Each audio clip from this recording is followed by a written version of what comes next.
nabonye umukunzi mwiza uruta inshuti zo mu isi, intimba zanjye zose yarazikoreye.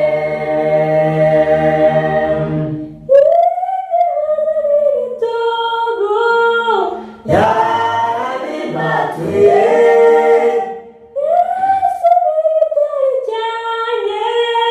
ntajya amararuka,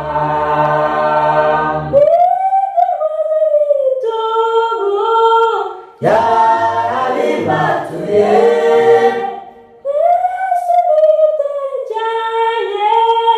ntajya amararuka, ntabonye kuyaganira nibaza uko ejo nzameze, ntayaribuka Yesu wankunze yumenya byose bikwiriye, aba hafi ndetse buri munsi kandi agenera ibikwiriye, hajya nikorera imitwaro niwe data kandi niwe mama, niwe data kandi niwe mama.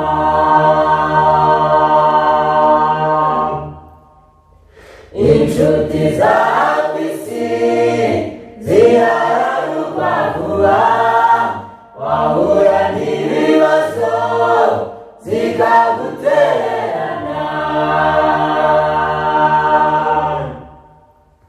Inshuti za ku isi zirararukwa vuba, wahura n'ibibazo zikagutererana.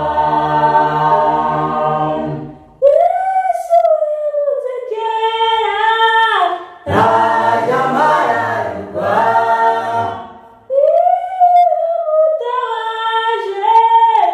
ansubiza vuba.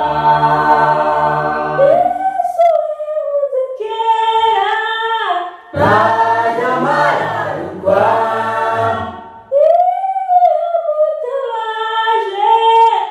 ansubiza vuba. Ntabonye kuyaganira nibaza uko ejo nzameze, ntayaribuka Yesu wankunze yumenya byose bikwiriye, aba hafi ndetse buri munsi kandi agenera ibikwiriye, hajya nikorera imitwaro niwe data kandi niwe mama, niwe data kandi niwe mama, niwe data kandi niwe mama, niwe data.